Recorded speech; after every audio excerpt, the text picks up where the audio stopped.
Star Wars dismissal that we have for the Creation Station. Just a quick funny story is one of the parents was telling me the other day that every time their kid goes to Creation Station, they come back and they're really upset. They're like, how is it that every week I have to go to Creation Station and you get to sit in there and watch Star Wars?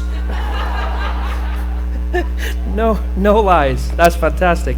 Welcome to Epiphany Station, and welcome to our sermon series, Peculiar People. If you've been with us at all, then you know what we're doing. If you don't, we're looking at and trying to define the peculiarities that Christians and the church should show. What are the things that should be different, should be distinct, should be, quite frankly, quite weird about us that we're actually called to do? There's actually supposed to be part of our identity and part of our DNA. Last week we were down at Hearts Park for Church in the Park, and before I carry on, just again, thank you everyone that made that event happen last week. It was absolutely amazing. Thank you. But last week we talked about the interaction with, if you have a relationship with God, what that means for how you have a relationship with anyone else in the world. It was a lot of talk about how we must treat them like Christ would treat them, with humility. We must be loving in all ways to all people. That's what we talked about last week. Now this week, what we're going to do is we're going to take that same idea, that if you're a follower of Christ, that if there's anything between you and God right now, that it should impact and affect the way that you live. But this week, we're going to take it a little bit more personal. So just in case you're already feeling a little bit unnerved and nervous about sitting in church, don't worry, we're going to ramp it up a little bit. But the purpose and what I want to do this week is to continue in this book that we've been reading called Philippians. It's a book about spiritual maturity, growing, getting after Christ, getting after God, getting after what they want you to do with your life. And what we're talking about today is, okay, so I want to follow God, or I am following God, or I want to give Him my life. What now? Like, what do I do with that? Once I've said that I'm going to follow Him, once I've put Him in a place of leadership, what do I do with that? It's often a question that is not asked enough. And really what we were trying to debunk is the idea that once we come to a relationship with God, that we're done. You know, that we can now sit kind of on our porch with our cold lemonade in the rocking chair until heaven comes. I mean, we can just sit this one out. Paul kind of challenges that. He challenged it to us because he challenged it to the early church too. He wrote a lot of letters to a lot of places, helping them see that there is no done.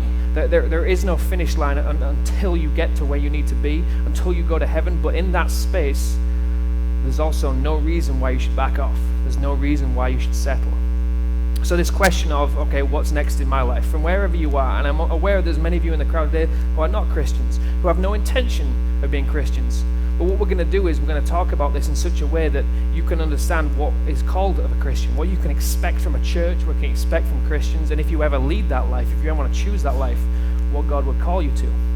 So we're going to dig into the Bible. If you don't own one, we have a massive stack of them just out there.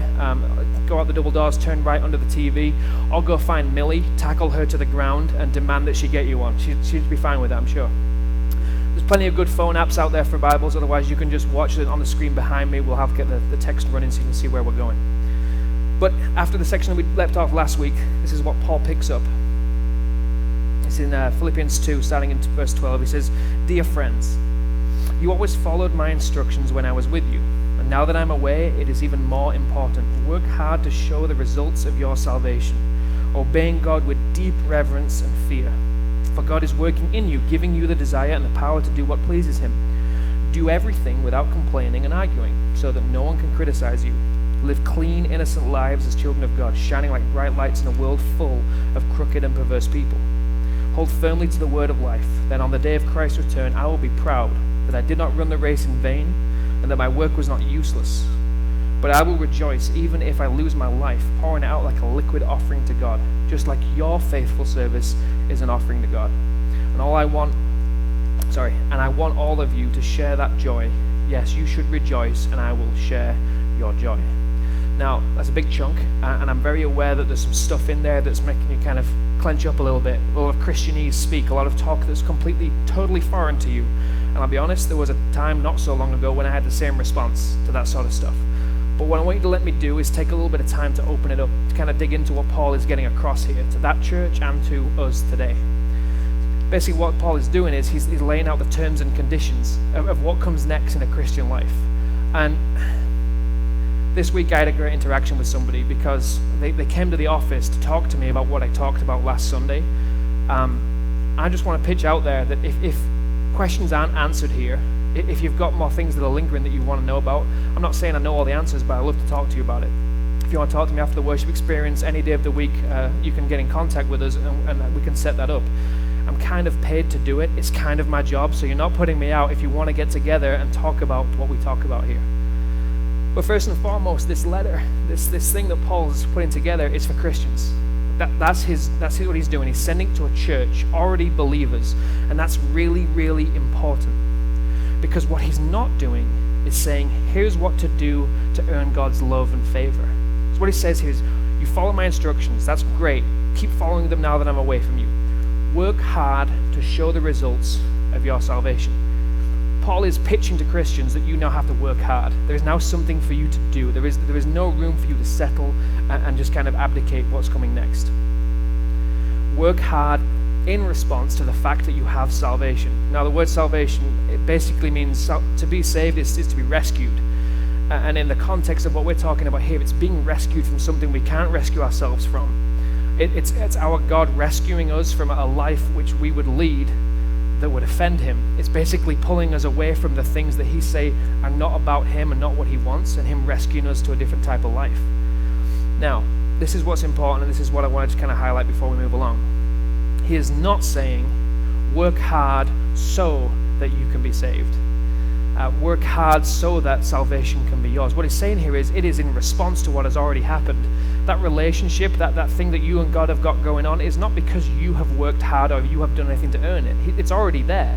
He already puts it out on the table, saying that is yours freely to give, even if you do nothing.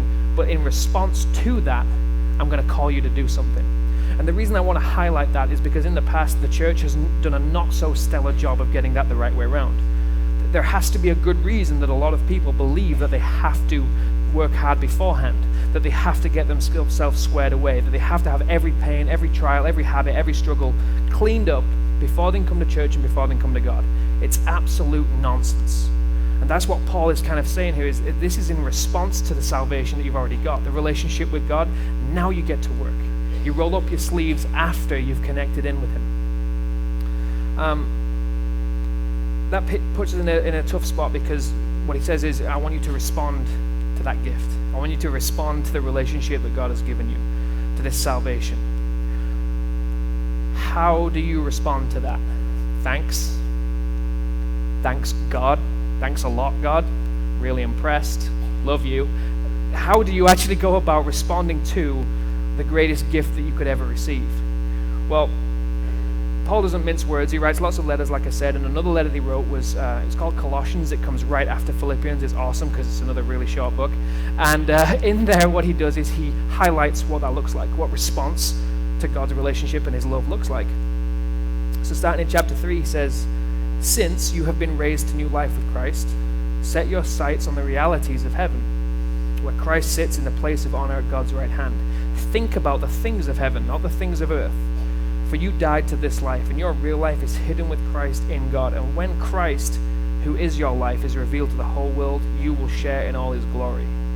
So, this is what comes to us, put to death the sinful earthly things lurking within you. Have nothing to do with sexual immorality, impurity, lust, and evil desires. Don't be greedy, for a greedy person is an idolater, worshipping the things of this world.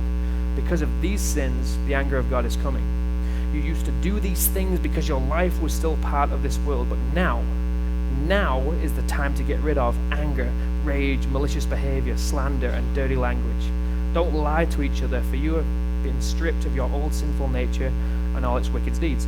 Now, that's pretty intense, and I'm fully aware of that, but boiling it all down, Paul is saying there's two types of life. There's the one that is your mentality is towards what God wants you to do, kind of the things of heaven, the things that are good, and then there's over here everything else. What Paul is saying is this is where we all live. From the moment we're born, we're right over here. Now, your response to the gift of salvation, even though you are still here, is to put all that to death, is to do everything you can to kill it, to bury it, to make sure it's no longer a part of you. This can be the point in which, for a skeptic or a critic or someone who's wrestling with this, that we can call God a buzzkill. That he's just this joyless judge that wants to rob us of the things that we can do to enjoy this life. I understand that, but it's always confused me a little, because when people have that argument, I think, so your mentality must be that God wants to ban you from good things. I don't see good things on that list. I don't see things that are profitable and beneficial to you, to me, or to the community that we live in. God instead is basically saying, here is the life that I have planned out for you, designed for your joy and satisfaction, for you to glorify who I am. Here's everything else. Everything else sucks. It might have temporary gain, but it generally sucks, and it hurts, and it causes pain, and I don't want you to have any part of it. It's not good things on that list. It's evil things. It's things that cause destruction and pain and anguish in ourselves and to people around us. So, since as you kind of unpack this whole idea of what God is actually trying to do, since the first rule that he put in place, since the 10 Commandments and his law and just everything that his Bible says, he's basically trying to say there's a right way to do it. And that is controversial in the society that we live in today, that there's a right way and there's possibly a wrong way. But that's all he's tried to say. There's a right way to do it. I designed you, I crafted you together. I know what your heart needs, I know what your brain needs, I know what your body needs. It's over here. You are currently living over here. And that has to change. If you're going to be with me, if you're going to get after what I'm going to get you to get after, you can't live here. You won't be able to do what I want you to do. So that's the kind of the need for the change. Why do we need to change? Well, quite frankly, because God said so. I mean, if we say that we're going to be people that love God and love people, the love God portion is wrapped up with doing what he says. I mean, that's the relationship that we have. But it's also wrapped in the love people portion too. Because as a believer, as a follower, you're then called to a destiny that you have no idea and cannot begin to fathom. God has this idea that he wants to use you. He wants to use you to do what he wants to do. His rescue plan, his plan to redeem the whole world, you're a part of that. And you can't do that when you're over here. You can't do that when you're living in ways that are contrary to who he is. We live in something that's called the age of the church. So basically, since Christ, since he left, he set up a church, the church, to be ambassadors to the rest of the world, to show them what God's like. And it's what Paul is talking about as we get down in Philippians in 14. He says, do everything without complaining and arguing, so that no one can criticize you. Live clean, innocent lives as children of God, shining like bright lights in the world of crooked and perverse people. This is Paul's version of, in every good sports movie, it always gets to like the final game, and at halftime they're down, and then the coach comes in and gives the rallying, stirring speech. I can't help but think of Mighty Ducks, because it is possibly one of the greatest sports movies of all time. So think of Paul as Emilio Estevez, basically the same guy. And what would happen in that movie is what Paul is doing here. He's saying, you're a Christian. I want you to work hard. I want you to get after this. I want you to do it. It's going to be really tough. You've taken some knocks. You've taken some hits. Let me put your purpose and your mission right in front of your face. Before you go back out there, before you keep going into the fight, let me tell you why. Let me tell you what you were designed to do and why I need you to do it. So as he says it like that, I read it very personally. As Paul says, I need you to do everything without complaining and arguing, so that no one can criticize you. I need you to live clean, innocent lives as children of God, because I need you shining like bright lights in a world full of crooked and perverse people. We know our world's messed up. You don't have to take 5 steps without realizing there's something not quite right here. And it gets more and more and more and more messed up the further we go down the line. You don't have to argue that. You don't even have to tell most people. It's just become pretty obvious. What Paul says here, what we'll get into a little bit in a second, is our job is not to go about screaming, saying something's wrong. This isn't right. This isn't how it's supposed to be. But instead, our job as Christians and as a church is to say, here's the alternative. Here is what God was actually talking about, and to do our best to represent that. You are probably here just like I was 5 years ago because you saw something of that. You recognize that there was something to, what I have seen tells me that there is some reason for me to check this out deeper, that I need to pursue that, because that is better than that. And now I need to know why. Our job as Christians, as a church, is to stand apart. Obviously to stand apart, and we do that by putting all of this to death, by burying it, by killing it. Now, the way that this has to be looked at is, if God is going to use you, if he wants to use me, then I need to appreciate that the world does not need another me. It does not need anybody like me, ever, ever, ever. Instead, what the world really needs is someone who looks more like Jesus. And another one, and another one, and another one. In every family, in every church, in every workplace, in every branch of government, in every way, shape, and form, they need someone that looks like Christ so they can show them the alternative. That's where we get pulled in. That's what Jesus wants to do. That's what God wants to do with you and me, is make you that, is make you that ambassador in whatever area of life you stand. And that is the point in which, as a Christian, you have to make the decision. Am I willing to be reinvented, reworked, reborn so that I can do that? Am I willing to get rid of all of this for that? Now, Paul's a very, very wise individual. And as we talked last week, Paul was like, people are generally selfish. He kind of just nailed that one 2,000 years ago. Wow, the guy's obviously done a lot of social study. But something else he also knew about human nature is something that can damage or put roadblocks up to us doing this, to being ambassadors, being able to show people what Christ's like. And it's not something you would assume, but he hits it anyway. He says, do everything without complaining and arguing, so no one can criticize you. This warning he is giving is, while you're working at this, you have a great way to sabotage yourself, and it's by being a whiner.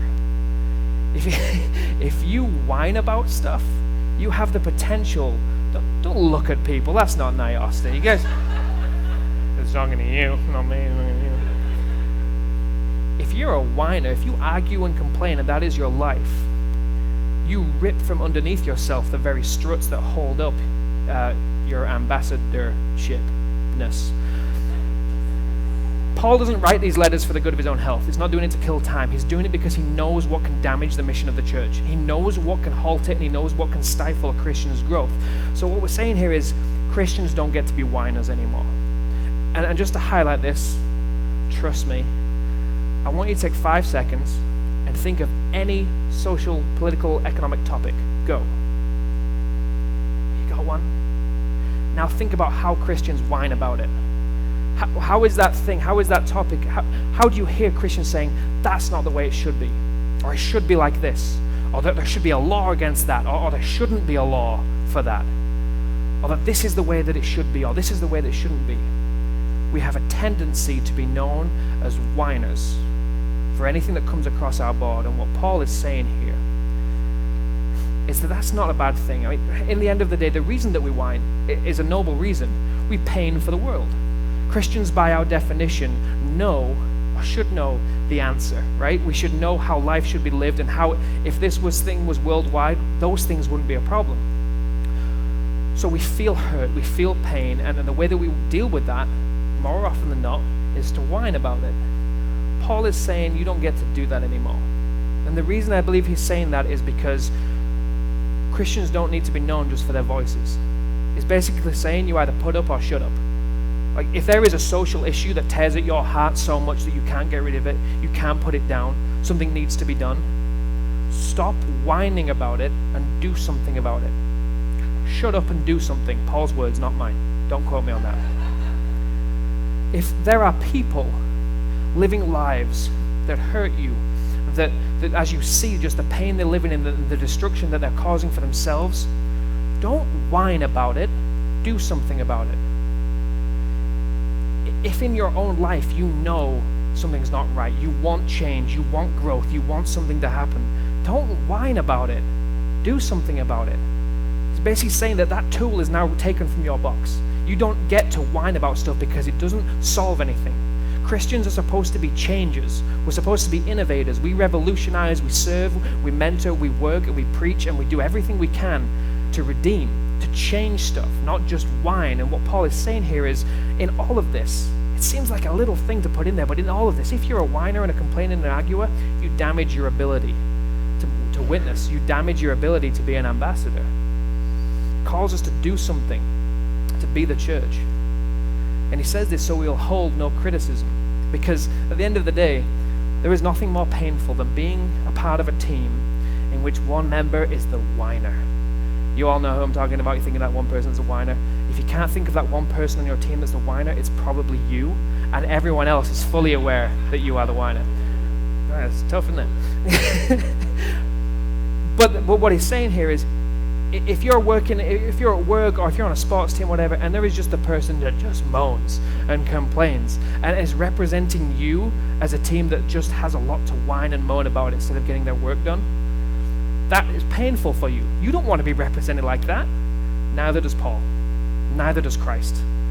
He wants to be represented by doers, by workers, by changers, rather than people who will just talk about what is wrong.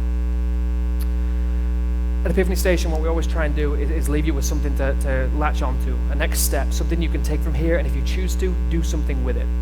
And what we've done is, inside of your program that you were handed by Don as you walked in, is some blank pages, and I want you all to take them out. I'm going to ask you to do something. It's the only thing that I'm going to ask you to do today. And that is, as we go through these next steps, there'll be 3 of them. I want you to write them all down, and then I want you to circle the one that relates to you. The one where it's like, oh, I think he's heard me. I think he's seen me. I think he's seen my Facebook post. He's obviously talking about me. If that one is coming, I'm not a stalker. I just tend to, whatever.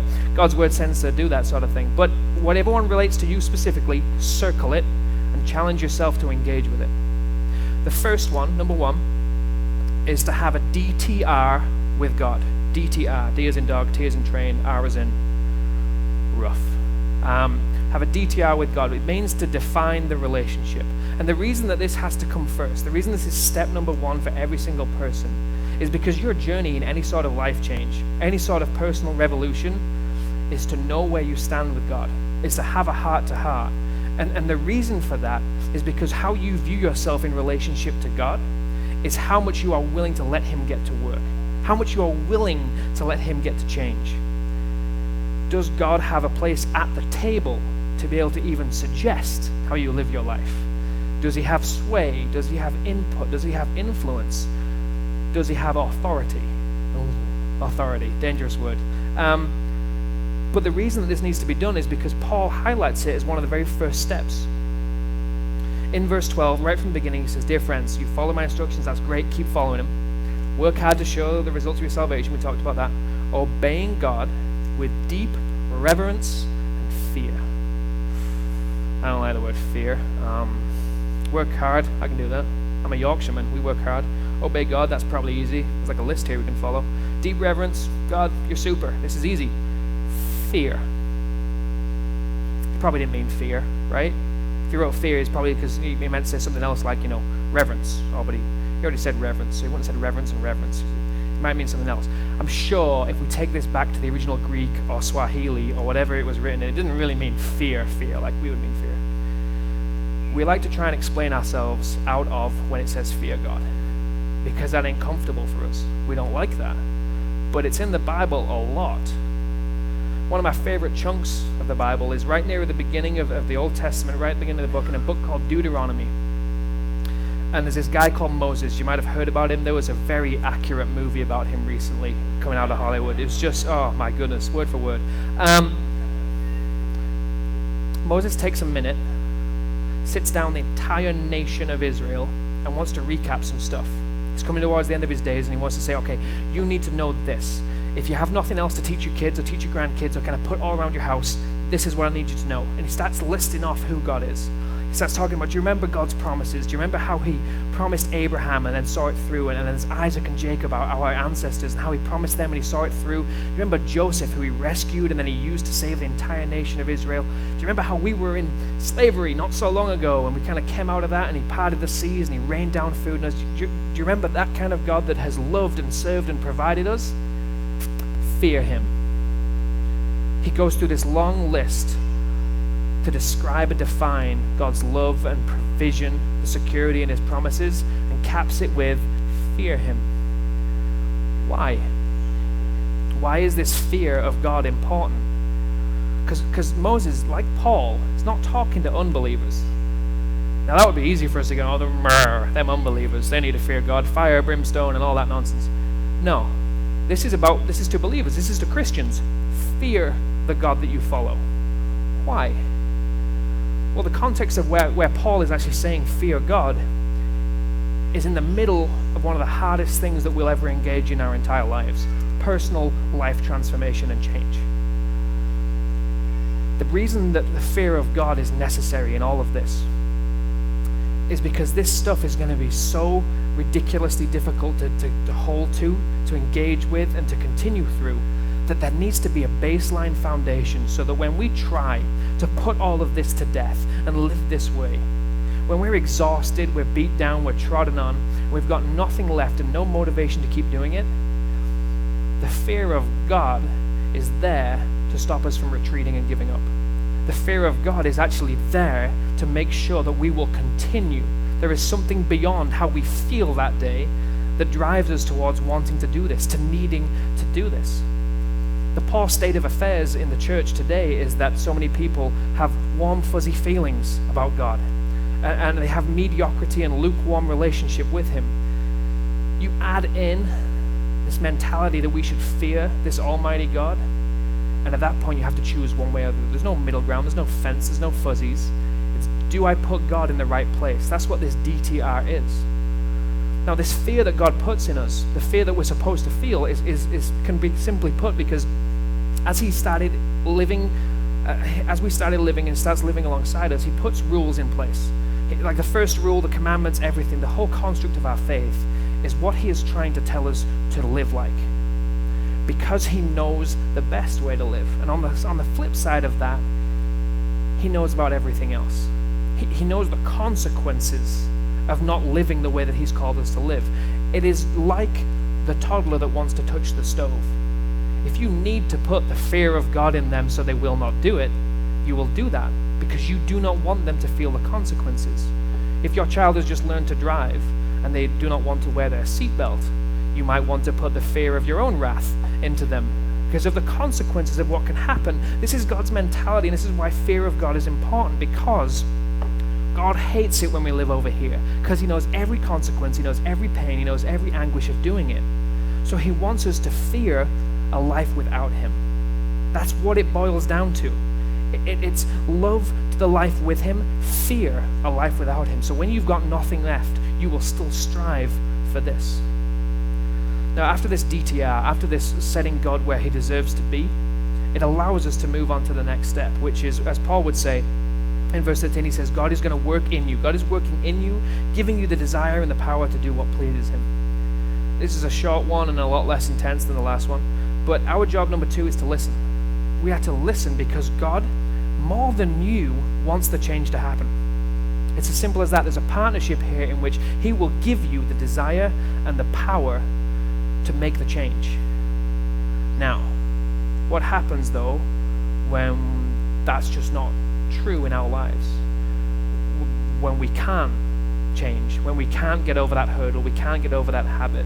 I've heard it a lot as I talk to people is, I know how God wants me to live, I just can't. Unless Paul is a liar, he just said that God will give you the desire and the power to be able to do it.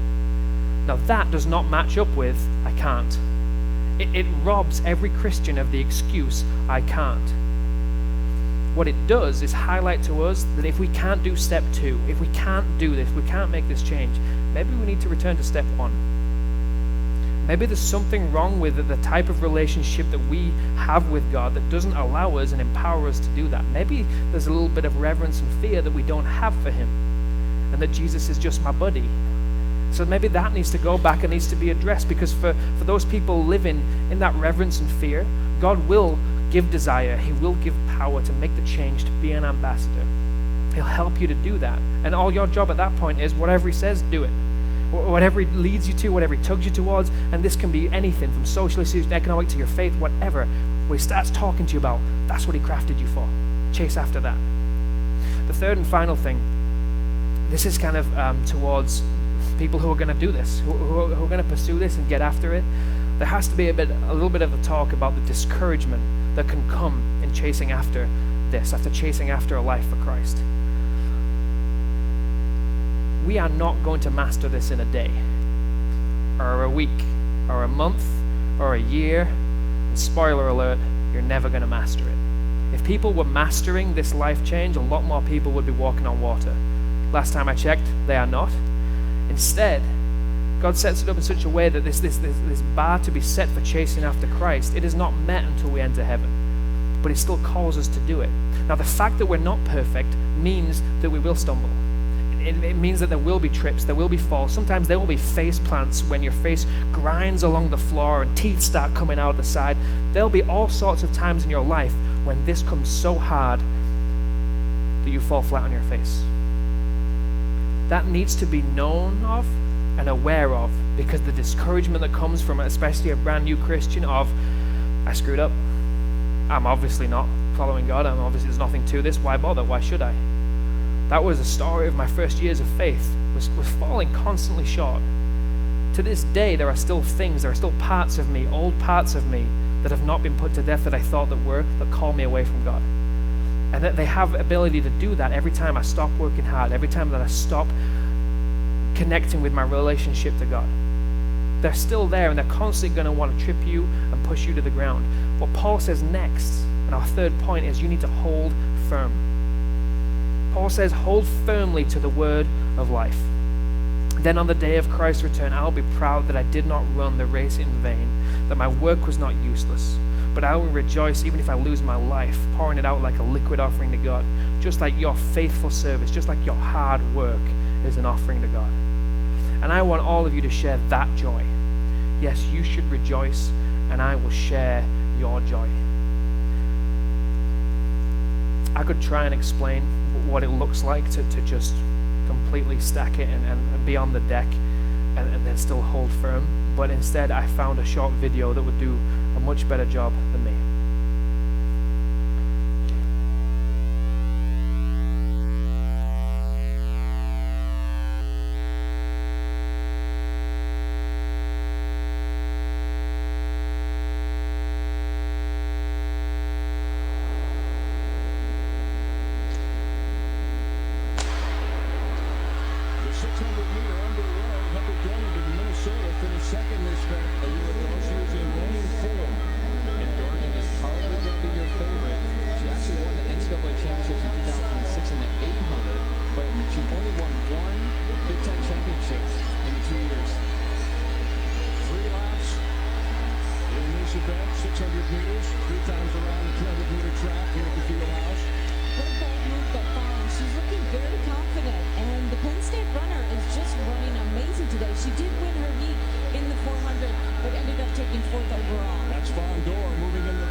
That's the type of imagery that Paul is trying to put in front of us, is a full frontal, flat-out face dive into the track.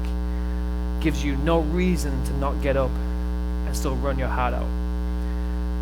Heather, who's Minnesotan, by the way, which, right? Oh my goodness. Gets a bigger applause. I now claim that as my heritage. Had every opportunity and every good reason to just lay there. How deflating.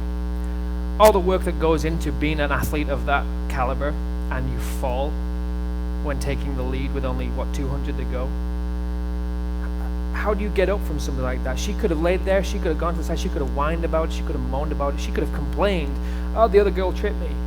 She good in all sorts of things, but instead, her caliber was to get up and start racing again. The idea that she won that race is the imagery that Paul wants us to put in front of us, is knowing that you will fall, owning that. If you strive to do this, there will be falls, there will be trips, there will be stumbles. But there is no fall, there is no trip, there is no amount of falling head over heels and smashing into a brick wall that can stop you from choosing to get up and race after Christ again. There is no accuser, there is no detractor, there is nothing that can stop you from making the choice to work hard, to have grit, and to persevere in this race. Because when we weigh everything up, when you weigh up your life, when you weigh up the race that you have left, the question that needs to be posed is, do you have, or do you want to have, what it takes to run this race and to win it? What Paul is saying here is it takes everything. It takes everything you've got every day. It takes the caliber of faith in God to continue to trust and continue to get back up and start racing again, knowing that he loves you no matter what happens. That's what Paul pitches forth in this section of Philippians. That's the challenge that he puts to all of us. And that's the challenge that I have to put to you. You guys let me pray for you and myself. Father God, we thank you that you do not allow us to rest and sit in destructive behavior, into things that cause pain and anguish, but you call us to something so much deeper. That you call us into likeness of your Son, and set the bar so high for us to strive after. We thank you that in that you give us a purpose, you give us a responsibility to be the church, to shine brightly in a dark world. We ask you to multiply our efforts, multiply our desires and our power to do that. That we would be individuals and that we would be a church that would be able to shine through our imperfections, through our falls, through our stumbles, through our mistakes. That we would still be able to glorify you, who you are. That we would be able to lead lives that you've called us to lead. So we ask you to take us deeper. We ask you to take us into action. In Jesus' name we pray. Amen.